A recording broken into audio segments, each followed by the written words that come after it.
Think the unimaginable. Experience the world of AI. The neurons that think.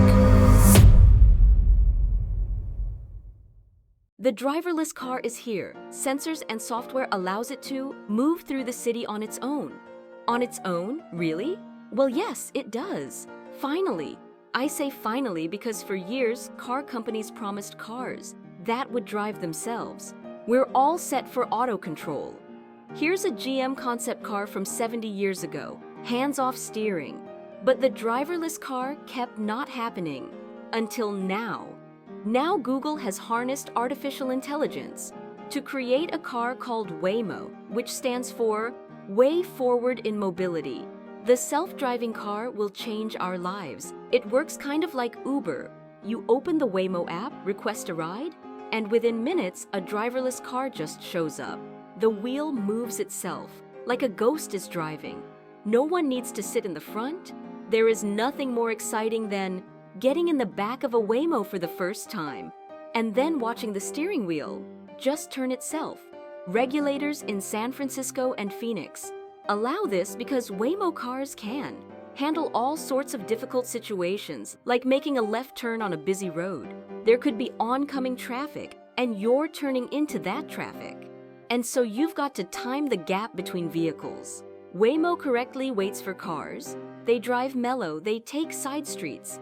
It's a consistently good experience. Cars make a U-turn. That's tricky too because cars can come from any direction, and yet, with millions of miles driven on public roads, they've had 0 fatalities, 0 deaths, and 0 injuries. How do the cars manage that? With incredibly sophisticated sensors, both at the top and all over the sides of the cars. These sensors constantly shoot out invisible lasers that bounce back and tell the car precisely where things are, which allows the Waymo driver to visualize the world around it in milliseconds. The magic of self-driving cars is not just sensors, but the AI, the artificial intelligence. These cars operate like a human nervous system. Sensors and radar are the eyes and ears. The brain is thousands of algorithms, trained by billions of simulated trips. The more robocars drive, the more they learn, and the smarter and safer they get. They're already better than people. And now, the big safety problem is people, not robocars. Most Waymo accidents happen when a human driver hits it. The Waymo driver was stopped at a red light when another driver ran a red light and slammed into them. There are other autonomous driving automobiles. Another self-driving car, Cruise, is almost as good as Waymo, but it has had a couple of bigger accidents. As a result, California is suspending the use of GM's Cruise driverless vehicles, saying they're not safe enough for the public. When accidents happen, regulators' instinct is always to ban the new idea. Fortunately, California and Arizona regulators exercised unusual restraint. Waymo still operates freely in these 2 large parts of San Francisco and Phoenix. This increases safety. Humans driving drunk happens every day. Not just driving drunk, 6,000 of us die every year because we fall asleep while driving. Hundreds die while texting. Driverless cars would save many lives. Still, many people I talk to in San Francisco hate the cars. First responders complained, they freeze in front of us. It's still a 15 to 30 minute fix, waiting for a technician. That's time we don't have. When a building's on fire, the driverless car companies say they'll make adjustments to let first responders move the cars in an emergency.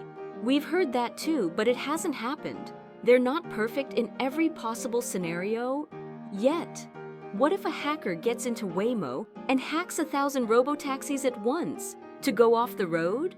These what-ifs don't make much sense, because for every technology that's ever arrived, there was a what-if. The what-ifs played out. What if a Zeppelin was filled with the wrong gas and struck a tower? Well, we know the answer to that. Solutions arrived and everybody moved on. But some problems will be hard to solve. They're already jeopardizing public safety.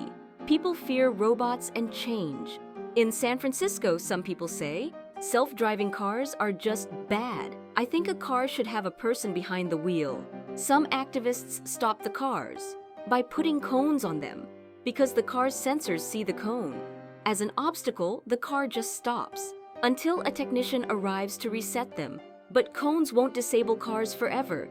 The car companies will fix that. A robo-taxi that stopped because of a cone could also just back up, the cone falls off, and proceed.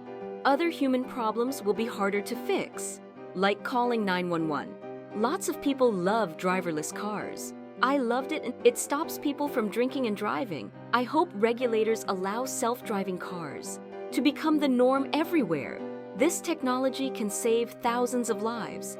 It's really important that we not blanket regulate away an industry that's essential for this country to develop, right? Still, there is one other big worry about driverless vehicles, jobs disappearing. Driverless cars and trucks especially will destroy delivery, taxi driver, and truck driving jobs. In an upcoming video, we'll explain how that actually will turn out to be. A good thing for workers. I know that's hard to believe, but it's true. Thanks for watching. If you receive knowledgeable insights in this video, please like, subscribe, and hit the notification bell.